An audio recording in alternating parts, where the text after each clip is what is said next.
Hello everyone, in this session I'm going to cover the homonyms and vocabulary questions that were asked in Series 1 2025 in different forms. Around 80% of the English paper depends on vocabulary, so understanding these words properly is very important. So let's go through the paper together, understand the meanings, and solve each question step by step, right? So the first is in the following items, similar sounding words are given, right? The similar sounding words are given, followed by sentences they were given wherein each sentence one of these words has been used. देखो एक rule याद कर लो. One of these words है मतलब one of के साथ one of the girls, one of के साथ कोई भी जो noun होगा वो plural होगा और जो verb होगी that was in singular form. देखो ये rule था. One of these words is plural and verb is singular. And underline, you are required to identify those sentences in which these words have been used correctly and mark your response in the answer sheet accordingly. Right. So, what we are going to cover in this from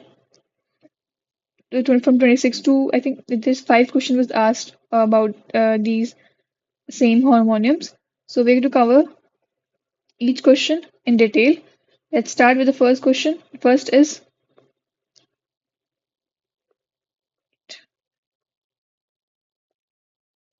pair, pair, peer. What does pair means? What does pair means? And what does peer means?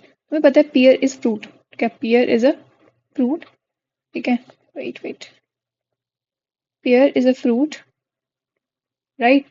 And pair बोलते हैं कि I have a two pair of dresses and I have two pair of shoes. So pair होता है two things together. ठीक है. And pair होता है किसी भी चीज को trim करना, right? To trim, to cut, and to remove the outer layer.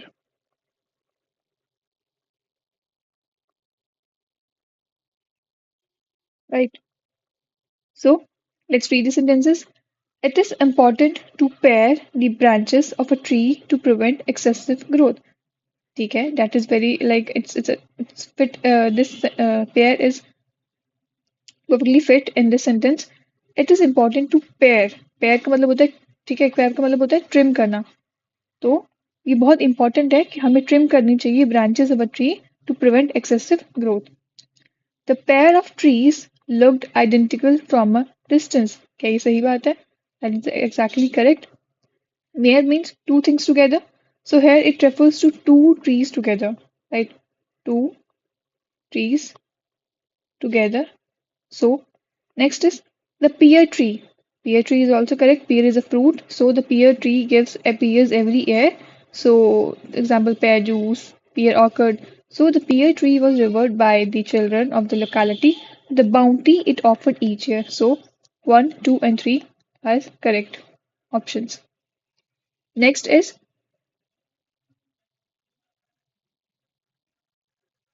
seance, scones, scone. What does it mean? Seance का मतलब होता है a meeting where people try to communicate with spirits, right? एक meeting होती है where people try to communicate,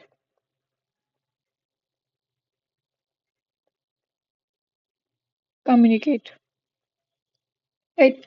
What does scones means? Scones का मतलब होता है एक wall mounted candle होती है और holder होता है लैम्प जैसे लैम्प जैसे होता है. ठीक है, एक ऐसी wall mounted लैम्प होता है या फिर कैंडल होती है, उसको कैंडल को होल्ड करने वाला scones बोलते हैं. ठीक है, कैंडल होल्डर और you can say lamp holder.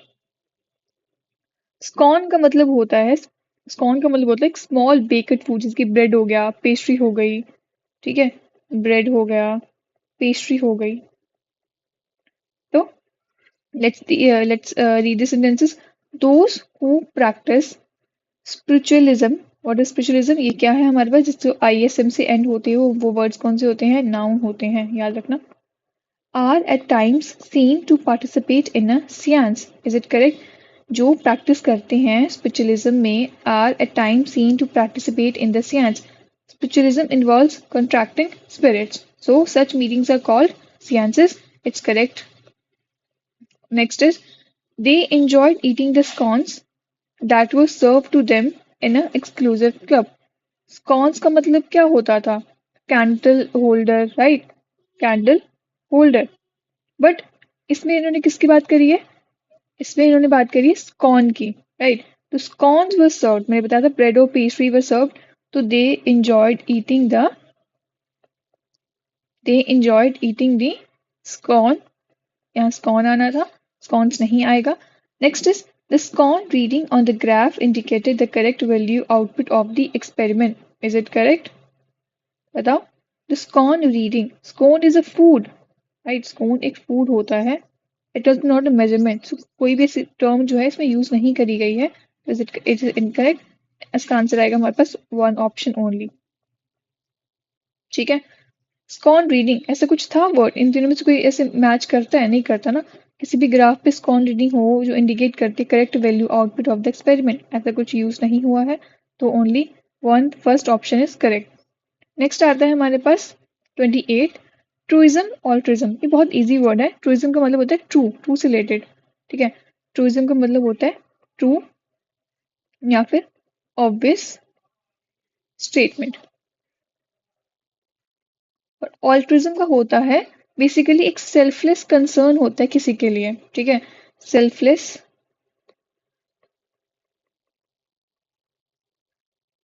Concerns for others. So let's read the sentences. That has one that one has to reap what one sow is a truism. क्या ये sentence सही है? Is an obvious truth. ठीक है, that one has to reap what one sow is a truism, correct sentence है ये। The altruism uttered by the seer covered by the higher levels of a spiritual knowledge. Altruism means selfless behavior. So here it refers to the teaching or sayings which is incorrect uses. Better word हम use कर सकते थे aphorism और wisdom, पर ठीक है इसको भी हम यूज कर सकते हैं। जो ऑल्ट्रिज्म होता है वो uttered by the seer covered by higher levels of spiritual knowledge, तो बोथ 1 and 2 इज करेक्ट। ठीक है, then altruism uttered by the seer covered the higher levels of spiritual knowledge. I am chicken. Next is consequent and consequences. What does consequent and consequences means? Consequent होता है simply something that follows as a result. ठीक है, कि जिसका एक result हो। ठीक है, नेक्स्ट अगर बात करें consequence होता है बेसिकली एक result और इफेक्ट। ये रिजल्ट से पहले वाला जो फॉलो करता है उसको बोलते हैं, और ये रिजल्ट को बोलते हैं क्या इसके कॉन्सिक्वेंसेस क्या थे, इसका रिजल्ट क्या था, इसका इस पर तुम्हें क्या इफेक्ट पड़ा। तो consequent to the decisions taken by the committee a new set of procedures were brought into force. ठीक है, इसका मतलब होता है consequent to as a result of जो डिसीजंस लिए गए थे कमेटी के द्वारा, एक न्यू सेट ऑफ प्रोसीजर्स लेके आते हैं इनटू फोर्स। सही बात है, जो पहले लिए गए थे मतलब एज अ रिजल्ट इसका मतलब होता है। The past is of little consequence when one is willing to bravely face the challenges of the future. Is it correct use? Exactly. Of little consequences मतलब कोई important नहीं है, not important. ठीक है, तो the past is of little consequence when one is willing to bravely face the challenges of the future. Both 1 and 2 correct. Seize, crease बहुत easy है। Seize का मतलब होता है किसी भी चीज को फोर्सफुली पोजेशन पे लेके आना। ठीक है, to take possession forcefully. Seize का मतलब होता है किसी चीज को स्टॉप करना। ठीक है, जैसे सीज फायर होता है, तो एक सीज फायर होता है तो उसमें क्या होता है, दो कंट्रीज के बीच में वॉर को स्टॉप किया जाता है, तो इंडिया पाकिस्तान के बीच में होता। एंड क्रीज का मतलब होता है फोल्ड और लाइन। ठीक है, एक हम देखते हैं कि मम्मा मेरी पैंट की क्रीज नहीं बन रही है, ऐसे हम यूज करते हैं वर्ड को, तो क्रीज ऐसे इसको बोलते हैं, फोल्ड और लाइन। सीज होता है किसी भी चीज को बैन कर देना। ठीक है, या फिर जब्त कर लेना, नॉट बैन बट जब्त कर लेना, किसी भी चीज को जब्त कर लेना। ठीक है, अगर हम सेंटेंस में यूज करके देखें तो customs department decided to seize the consignment of a contraband goods. Is it correct? हाँ बिल्कुल सही बात है, कस्टम ऑफिसर्स ने सीज कर दिए इलीगल गुड्स को। करेक्ट है। To improve relations, the two parties decided that the hostilities between them should cease. बिल्कुल सही बात है कि जो उनके बीच में जो hostilities हो रही हैं, जो ये नेगेटिव वर्ड है, ठीक है, उनके बीच में जो चीज हो रही है, जो भी फाइट्स हो रही हैं, उनको स्टॉप किया जाए. Military personnel are required to be attired in trousers with a knife edge like crease. Is it correct? सही बात है. जिनकी crease होनी चाहिए, that should be sharp fold in trousers. तो आंसर इज 1, 2 and 3. तो ये कोई 5 क्वेश्चंस थे, बहुत इजी क्वेश्चंस थे. अगर तुम्हें हर एक वर्ड का मतलब पता होता तभी तुम इसको सॉल्व करवाते. तो वोकैबुलरी इज वेरी इंपॉर्टेंट. ठीक है. पेयर पियर पेयर पियर, तो पेयर का मतलब था टू ट्रिम. रिवाइज कर लेते हैं. पेयर का मतलब था किसी भी चीज को ट्रिम करना, to cut, to remove the outer layer. Pair का मतलब होता है दो चीजों से रिलेटेड. पियर का मतलब होता है फ्रूट. ठीक है. नेक्स्ट अगर बात करें, सियान्स, स्कॉन्स. स्कॉन तो मैंने बताया था कि ब्रेड होता है, पेस्ट्री होती है. स्कॉन्स होता है सिंपली एक कैंडल होल्डर या फिर लैम्प होल्डर. ठीक है. ये कोई भी रिलेटेड नहीं है फूड से रिलेटेड. स्कॉन्स है एंड स्कॉन है. ठीक है. सियान्स होता है एक मीटिंग होती है जहाँ पर लोग मिलते हैं, पीपल ट्राई टू कम्युनिकेट, जहाँ बात करते हैं. ठीक है. They try to communicate. Next की बात करें, कॉन्सिक्वेंट. इससे पहले वाला एज अ रिजल्ट ऑफ, इसकी वजह से ये चीज हुई, तो कॉन्सिक्वेंट इसको बोलते हैं as a result of this, ये चीज ली गई, ये डिसीजन लिया गया. कॉन्सिक्वेंस होता है उस डिसीजन से हमारा ये रिजल्ट आया, ये कॉन्सिक्वेंसेस हुए. आज मैंने ये किया तो उसके ये कॉन्सिक्वेंसेस हैं, इसका ये रिजल्ट है, इसका ये इफेक्ट है. ठीक है. नेक्स्ट की बात करें, ट्रूइज्म होता है बिल्कुल ट्रू, जो ऑब्वियस हो, हर एक चीज जो हो वो ऑब्वियस हो. ऑलवेज होता है एक सेल्फलेस कंसर्न होता है किसी के लिए कि हाँ भाई मतलब सेल्फलेस कंसर्न है. सीज होता है किसी भी चीज को जब्त कर लेना. ठीक है. To take possession forcefully. Right. और सीज होता है SEACE, सीज फायर से याद करो तो स्टॉप करना, किसी भी चीज की जो फाइट्स हो रही है उसको स्टॉप करना. क्रीज होता है कि मेरी पैंट की क्रीज जो है वो फोल्ड जो लाइन है उसको बोलते हैं. तो ये बेसिकली 5 वर्ड्स थे जो मैंने अभी तुम्हें होमोनिम्स करवाए. अब next move to 81st question. I think और भी इसमें पूछे गए हैं homonyms. Now, the next question is elicit, illicit. What does elicit means and what does illicit means? Simply elicit का एक verb होती है. ठीक है. To draw out a response, reaction और information. ठीक है. एक होती है elicit, to draw out a response, reaction और information. Illicit होता है एक illegal, forbidden by law. ठीक है. एक होता है reaction और information को बताना. जैसे कि teacher try to elicit answers from the students, मतलब टीचर ने इससे पूछा, they try to answer, they try to elicit the answers from the students. तो इसका मतलब होता है किसी भी चीज को ड्रॉ आउट, उनसे चीजें निकलवाना. Draw out a response. Right. Illicit का मतलब होता है ILL से याद करो. इलिसिट का मतलब इलीगल. ठीक है. It is which is forbidden by law. Forbidden by law. For example the police stop illicit drugs trade. ऐसे तुम इसको सेंटेंस में यूज कर सकते हो. लेट्स सी इसमें इसका में कौन सा परफेक्ट फॉर्म है. illicit एक एडजेक्टिव होता है जैसे मैंने इसमें यूज किया. लाइक सेंटेंस की बात करती हूँ. ठीक है. सेंटेंस में इसको यूज करके बताती हूँ. The police stopped the illicit drug trade. इसमें कैसे यूज करते हैं हम सेंटेंस में. इसमें ड्रग क्या है हमारे पास, नाउन है. नाउन को कौन क्वालिफाई करता है, कैसे ड्रग्स, कैसे ड्रग्स, इलिसिट ड्रग्स, मतलब एडजेक्टिव हुआ. तो सिंपली इलिसिट हमारा एक एडजेक्टिव होता है जैसे इसमें यूज किया गया होगा. Illicit is an adjective. क्या सही बात है. मेरी to draw reaction from someone, नहीं, इलिसिट का मतलब होता था इलीगल. इलिसिट एक हमारे पास डिटर्मिनर ऐसा कुछ नहीं होता. इलिसिट हमारा एक इलिसिट हमारा एक एडजेक्टिव होता है. to means forbidden by law and elicit means to draw a reaction from someone, जो कि हमारा C इसका करेक्ट आंसर है. ठीक है. C इसका करेक्ट आंसर होगा. राइट. एलिसिट का मतलब होता है किसी भी चीज को ड्रॉ आउट करना, रिस्पॉन्स, उससे चीजें निकलवाना, उससे इंफॉर्मेशन निकलवाना, रिएक्शन देखना उसका. और इलिसिट का मतलब होता है इलीगल, फॉरबिडन बाय लॉ. ठीक है. एडजेक्टिव होता है. एलिसिट एक वर्ब होता है, किसी भी चीज को यहाँ पे कुछ निकलवा दे, कोई काम कर रहे हो, कोई क्रिया हो रही है तो एलिसिट होता है. Next sentences. इंश्योर करना. देखो इंश्योर से तुम्हें याद हो जाएगा, इंश्योर से हो जाएगा इंश्योरेंस, INSU. ठीक है. इंश्योरेंस से रिलेटेड है ये. एंड इंश्योर करना कि मेक सर्टेन और गारंटी समथिंग, ठीक है, किसी चीज को सर्टेन करना कि मैं इंश्योर करता हूँ कि मैं ये आज ये काम सारा खत्म कर दूंगा या कर दूंगी, तो गारंटी करना, ठीक है, गारंटी समथिंग, राइट। कैसे यूज करेंगे? इंश्योर, देखो कुछ चीज हो रही है, कोई काम हो रहा है, कोई क्रिया हो रही है, तो ये वर्ब होगा, ठीक है। और इंश्योर करना, इंश्योर, ठीक है, इंश्योर भी कर रहे हैं to protect financially through insurance, तो ये भी एक वर्ब होगा, ठीक है। Insurance is a noun but insure कर रहे हैं हम, इंश्योर मतलब इंश्योर कर रहे हैं कि टू प्लीज टू प्रोटेक्ट कर रहे हैं फाइनेंशियली थ्रू इंश्योरेंस, तो ये कुछ काम कर रहे हैं, प्रोटेक्ट कर रहे हैं, तो क्या इंश्योर एक ट्रांजिटिव वर्ब है? सही बात है। इंश्योर भी एक ट्रांजिटिव वर्ब है, सही बात है क्या? इंश्योर ट्रांजिटिव वर्ब है, meaning to certain by taking necessary precautions, ऐसा कुछ था। हम्म, बताओ। और insure is a verb meaning to make something certain.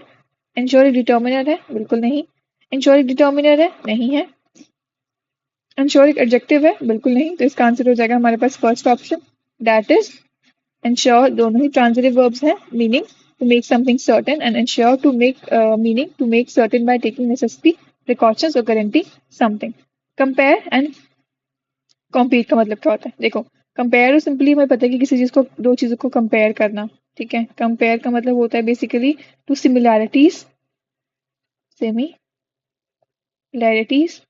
Compare का मतलब क्या होता है? एक होस्ट होता है, पर्सन होता है जो इंट्रोड्यूस करता है परफॉर्मर्स एट नाउ इवेंट, जैसे कि कॉम्पर इंट्रोड्यूस द सिंगर्स, ठीक है, तो ये सिंपली एक होस्ट होता है जो कि इंट्रोड्यूस करता है परफॉर्मर्स को एट एट एन इवेंट, जैसे फेयरवेल में जो ऊपर एंकर्स होते हैं, ठीक है, तो वो एक होस्ट कर रहे होते हैं, नॉट एंकर्स बट एक ऐसे पर्सन जो होस्ट कर रहा है उस इवेंट को, उसको बोलते हैं कॉम्पर। So let's use this in sentence. Compare क्या एडजेक्टिव होता है? नहीं, ऐसा कुछ नहीं है। कंपेयर मतलब एक वर्ब हो रहा है, कुछ काम हो रहा है, कंपेयर सिमिलरिटीज को देखा जा रहा है, तो इट्स अ वर्ब, ठीक है। एंड कंपेयर, कंपेयर करना एक नाउन, एक होस्ट मतलब एक पर्सन है, एक थिंग, एक पर्सन है, तो उसको बोलेंगे नाउन। सेंटेंस में कंपेयर एडजेक्टिव है? नहीं। एक वर्ब है? नहीं, नहीं सॉरी, इट्स अ वर्ब, हाँ सही बात है। इट मीन्स टू एस्टिमेट और मेजर समथिंग, बिल्कुल सही बात है। Compare is a noun, it refers the person who reduce the performer, बिल्कुल correct answer, B option is right answer. चलो नेक्स्ट अगर बात करें, imitated, intimated, what does imitated means? Imitate का मतलब बेसिकली होता है कि किसी भी चीज को कॉपी करना एंड फॉलो करना, as a model APJ Abdul Kalam को तुम इमिटेट करते हो, तुम उसको कॉपी करना चाहते हो कि हाँ मुझे ऐसे करेक्टर्स चाहिए, ऐसे ऐसे उनके ऐसे उनका करेक्टर चाहिए मुझे, उनको मुझे फॉलो करना है, उनके पाथ पर चलना है, तो उनको तुम इमिटेटेड करते हो। इंटीमेट होता है कि किसी को भी very familiar, don't like closely acquainted, for example they are intimate friends, ठीक है, they are very close friends। intimate can also be verb meaning to hint or suggest, इसका मतलब also अगर हम एज अ वर्ब यूज करें तो intimate मतलब to hint और to suggest, बट हम देखते हैं इसमें कैसे यूज किया गया, इसमें तो कॉपी और फॉलो, टू हिंट और सजेस्ट ऑल्सो, एक क्लोज और वेरी फेमिलियर। अब देखो, कोई काम हो रहा है, कोई क्रिया हो रही है, तो ये वर्ब होगा, इमिटेटेड, ठीक है। और इंटीमेट का मतलब होता है, ठीक है, वो मेरा फ्रेंड कैसा है, इंटीमेटेड फ्रेंड है, तो मेरा वो क्लोज फ्रेंड है। किस फ्रेंड को क्वालिफाई कौन करता है? एडजेक्टिव करता है, एडजेक्टिव होगा। तो क्या ये प्रोनाउन है? नहीं। क्या इमीडिएट एडजेक्टिव है? बिल्कुल नहीं। इंटरजेक्टिव नहीं, ये वर्ब है। इंटीमेट एडजेक्टिव है, इसका मतलब होता है अक्वांटेड, एंड इमिटेट का मतलब होता है किसी भी चीज को फॉलो एज अ मॉडल, ठीक है। नेक्स्ट अगर बात करें, प्रीसेप्ट करना और परसेप्ट करना, what does precept means and what does percept means? Basically अगर प्रीसेप्ट की बात करें, एक रूल होता है, नाउन होता है, प्रिंसिपल होता है, ठीक है, एक मॉरल इंस्ट्रक्शंस होती हैं, ठीक है, मॉरल इंस्ट्रक्शंस होती हैं, ठीक है, एक प्रिंसिपल्स होते हैं। फॉर एग्जाम्पल जैसे कि रिलीजन परसेप्स गाइड बिहेवियर, ठीक है, रिलीजन के जो मॉरल इंस्ट्रक्शंस होते हैं, प्रिंसिपल्स होते हैं, वो हमें हमारा बिहेवियर को गाइड करते हैं, तो ये क्या प्रिसेप्ट। बट अगर मैं बात करूँ परसेप्ट की, परसेप्शन जैसे बोलते हैं कि मेरा परसेप्शन ये है, something which is perceive with the senses, कि मेरे सेंसेस से मुझे ये लग रहा है कि आज ये होने वाला है, तो मेरे परसेप्शन मुझे ये बोल रही हैं, ठीक है, इट्स टाइप ऑफ सेंसेस हो गया, ठीक है। अगर हम इसको यूज करें, देखो ये परसेप्ट प्रीसेप्ट क्या एक इंस्ट्रक्शंस है, ठीक है। इमोरल इंस्ट्रक्शंस है, कोई थिंग है, कोई इसको नाउन की तरह यूज करेंगे। एंड परसेप्ट सेंसेस है, तो सेंसेस क्या होगा, ठीक है, ये भी एक नाउन होगा। वर्ब है, ऐसे कुछ नहीं है। प्रोनाउन है, नहीं। नाउन है, हो सकता है, नाउन है, हो सकता है। प्रीसेप्ट मतलब it means a general rule intended to regulate behaviour. And percept का मतलब क्या होता है, परसेप्ट का मतलब होता है इट मीन्स ऑब्जेक्टिव परसेप्शन। सही बात है। वाई दिस ये इनकरेक्ट क्यों है, क्योंकि इट मीन्स ऑब्जेक्टिव परसेप्शन, ये उन्होंने वहां पर उल्टा लिख दिया। तो ये हमारे कुछ 5 क्वेश्चन अगले हैं जो कि पूछे गए हैं हमारे सीरियस 1 2025 में। रिवाइज कर लेते हैं। एलिसिट का मतलब होता है एक वर्ब होती है, कोई काम हो रहा है, कोई रिएक्शन, कोई इन्फॉर्मेशन, ठीक है, which is draw out a response, किसी से काम निकलवाना, उसे इन्फॉर्मेशन निकलवाना। इलिसिट का मतलब होता है इलीगल, इल से इलीगल याद कर लो, which is forbidden by law. हमने सेंटेंस में यूज करके देखा था, the police stop the illicit drug. Drug एक नाउन था, इलिसिट एक एडजेक्टिव होगा, ठीक है। नेक्स्ट अगर बात करें इंश्योर, तो एक सर्टेन हो, गारंटी कर रहे हो कुछ चीज को कि हाँ ये मैं इंश्योर करता हूँ कि मैं ये चीज करके रहूंगा, तो मैं तुम्हें कोई काम कर रहा हूँ, तुम इंश्योर कर रहा हूँ, तो ये वर्ब होगा। इंश्योर का मतलब होता है इंश्योरेंस, ये भी मैं तुम्हें किसी भी चीज को प्रोटेक्ट करना अपने थ्रू इंश्योरेंस, तो प्रोटेक्ट कर रही हो, कुछ प्रोटेक्ट कर रही हो, ठीक है, मतलब नॉट इंश्योरेंस बट प्रोटेक्ट, ठीक है। तो इंश्योर होगा। कंपेयर करना, किसी भी चीज को कंपेयर करना, सिमिलरिटीज को देखना और डिसिमिलरिटीज को देखना। बट कॉम्पर होता है बेसिकली, कॉम्पर का मतलब होता है कोई होस्ट, तो इसका नाउन, नाउन की यूज करेंगे। नेक्स्ट इज हमारे पास इमिटेटेड। हमारे पास इमीडिएट का मतलब होता है किसी चीज को कॉपी करना, फॉलो करना, जैसे कि हम किसी मॉडल को एज अ मॉडल, जैसे कोई नेल्सन मंडेला को एज रोल मॉडल यूज करता है, कोई हमारा विराट कोहली को यूज करता है एज रोल मॉडल, तो किसी चीज को कॉपी करना है, फॉलो करना, तो इमिटेटेड करना, ठीक है, ये कुछ फॉलो कर रहे हैं तो ये वर्ब होगा। इंटीमेटेड का मतलब होता है किसी भी चीज को हिट करना, सजेस्ट करना, इसको एज अ वर्ब यूज करते हैं, ठीक है। बट इसमें इन्होंने वर्ब का ऐसा कुछ दिया नहीं था, तो हम इसको ऐसे यूज कर सकते हैं कि किसी भी चीज की क्लोज वेरी फेमिलियर की, जैसे बोलते हैं don't intimidate like me that, ऐसे एक शार्क टैंक में कुछ यूज हुआ था। सिंपली बेसिकली अगर बात करें तो इंटिमिडेट होता है very close, very familiar. Precept का मतलब होता है मॉरल इंस्ट्रक्शंस या प्रिंसिपल्स, ये मॉरल इंस्ट्रक्शंस होती हैं, ठीक है, कि हाँ मैं ये प्रिसेप्ट कर रहा हूँ। सिंपली जनरल रूल्स होते हैं कि जैसे मॉरल जो परसेप्शंस होती हैं, एक सेंटेंस यूज करके तुमने बताया था कि रिलीजियस परसेप्ट गाइड बिहेवियर, तो रिलीजियस की जो मॉरल इंस्ट्रक्शंस है हमारे बिहेवियर को गाइड करती हैं। परसेप्ट का मतलब होता है कि मेरी परसेप्शन से मुझे ये लग रहा है, कि मेरी सेंसेस से मुझे ये लग रहा है कि ये होने वाला है, तो एक सेंसेस हो गया, इसको नाउन की तरह यूज करते हैं। ये हमारे कुछ 5 वर्ड्स थे। अब अगर बात करें नेक्स्ट 5 वर्ड्स, ये बहुत बेसिक है, ये भी हम कर लेते हैं, ठीक है, ये भी पूछे गए थे। प्रैक्टिस, देखो प्रैक्टिस होता है, एक प्रैक्टिस होता है एज अ नाउन, एक, ठीक है, जब इसको बोलते हैं ये तो नाउन की तरह, एक होता है प्रैक्टिस, ठीक है, और एक होता है PRACTISE, ये नाउन की तरह यूज होता है और ये वर्ब की तरह यूज होता है, ठीक है। प्रैक्टिस का मतलब होता है, इस प्रैक्टिस का जो नाउन की तरह यूज होता है ये हैबिट होती है, ठीक है, एक एक्शन होता है। पर देखो इस प्रैक्टिस का मतलब होता है टू परफॉर्म रिपीटेडली, कि मैं आज ये चीज प्रैक्टिस कर रही हूँ, ठीक है, मैं मॉक टेस्ट लगाना प्रैक्टिस कर रही हूँ, ठीक है, तो प्रैक्टिस रिपीटेडली। सेंटेंस में यूज करके देखते हैं। He would practice for his basketball match for hours every day. सही बात है, नहीं, प्रैक्टिस करती है तो परफॉर्म करती है, तो इसमें आएगा एस वाला sentence. Our neighbours has been practising acupuncture for the long time, ये भी गलत है क्योंकि इसमें भी एस वाला वर्ड आएगा, प्रैक्टिस कर रही है, कोई परफॉर्म कर रही है। As she practised the sound of music fill the holes, उसने जैसे ही प्रैक्टिस करा, द साउंड जो थी हमारी म्यूजिक की वो फिल हो गई हॉल से, ये भी गलत है, इसमें एस वाला आएगा, उसने परफॉर्म करा था। Next is it is not a good practice to repeat old mistake. है practice is a noun, so meaning habit, ठीक है, एक अच्छी प्रैक्टिस नहीं है, अच्छी हैबिट नहीं है टू रिपीट ओल्ड मिस्टेक्स। इसका आंसर हो जाएगा option number D is the right answer. Immensely का मतलब होता है extremely, very gently, very greatly, ठीक है, एक्सट्रीमली और वेरी ग्रेटली। सेंटेंस में यूज करते हैं। Savita felt extremely happy when she got promoted as one of the directors, हो सकता है, ठीक है। Ravi's contribution was immensely to the successful completion of the project. Grammatically ये correct नहीं है. Ravi's contribution was immensely to the successful नहीं. Some countries produce oil immensely. Immensely cannot describe production quantity like this. ठीक है, ऐसे नहीं. Extremely एक ऐसा यूज किया था, हैप्पीनेस की तरह यूज किया जाता है. ठीक, प्रोडक्शन ऑयल को इमेंसली, एक्सट्रीमली, बहुत ग्रेटली कंट्रीज को प्रोड्यूस नहीं कर सकती हैं. ये भी इनकरेक्ट है. He boast of eating breakfast immensely, not meaningful usage.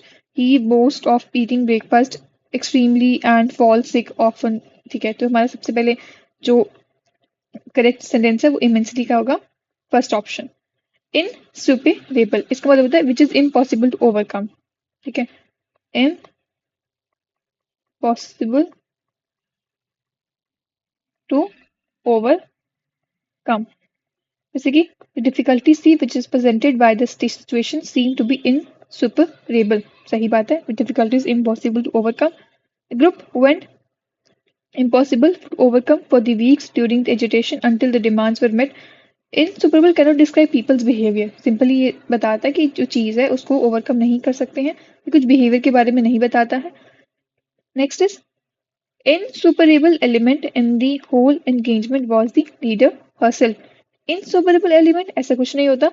Element cannot normally be described as a insuperable. Insuperable एक क्या था हमारे पास, एक जो ऐसी चीज which is impossible to overcome. ठीक है, एक ऐसा टास्क, बट ऐसा कोई एलिमेंट तो नहीं है इसमें. Whole engagement to leader herself भी इनकरेक्ट है.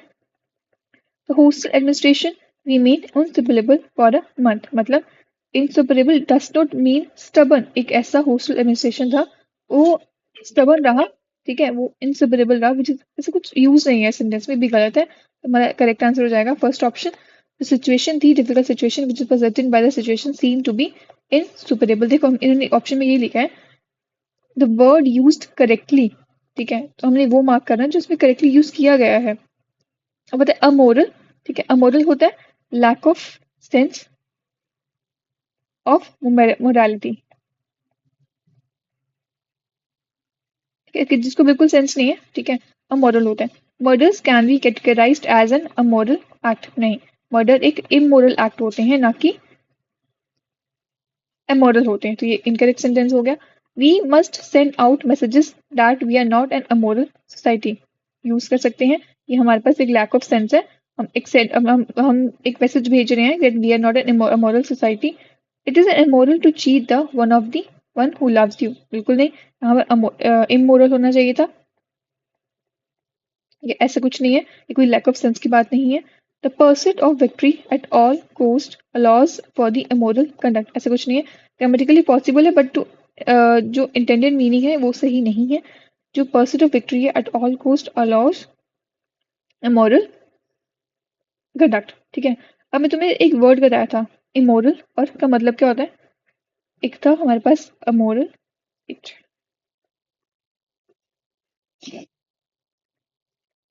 अमोरल का मतलब क्या था, लैक ऑफ सेंस. इमोरल का मतलब होता है which is not following moral principles. Immoral का मतलब होता है not following moral principles.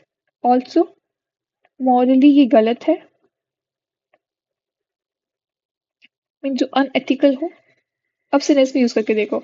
Murder can be categorized as an amoral act. ये लैक ऑफ सेंस नहीं, ये हमारा इमोरल एक्ट होता है, अनएथिकल होता है. We must send out a message that we are not an amoral society. ऐसा कुछ नहीं है, ऐसा कुछ है. सॉरी, ये हमारा सेंटेंस करेक्ट है. It is an immoral act मतलब एक अनएथिकल एक्ट है. ठीक है, the percent of victory at all cost allows for amoral conduct. मतलब जो पर्सेंट विक्ट्री है हर कॉस्ट पे अलाउ करती है हमारा अमोरल कंडक्ट, नहीं अलाउ करती है अनएथिकल कंडक्ट. तो ये भी सेंटेंस ग्रामेटिकली सही भी नहीं है. एमिग्रेट का मतलब होता है एमिग्रेट, और इमिग्रेट का मतलब क्या होता है. एमिग्रेट का मतलब होता है to leave one's country to settle in another country. Emigrate मतलब एग्जिट करना, लीव करना, एग्जिट करना. यहाँ पर ही इमिग्रेट का मतलब होता है इन करना, अंदर आना, किसी कंट्री के अंदर आना या फिर एंटर करना. Animals emigrate in a search of food from place to place. Correct usage है इसका. Family decided to emigrate to a safe and secure country. Family decide किया वो एमिग्रेट करेंगे. ठीक है, जो देखो एक गलती है, जो एनिमल्स होते हैं वो एमिग्रेट करते हैं किसी और कंट्री में, वो माइग्रेट करते हैं, ठीक है। बट जो फैमिली थे उन्होंने डिसाइड किया कि वो किसी और कंट्री में जाएंगे, to leave for another country, to safe and secure country वो जाएंगे।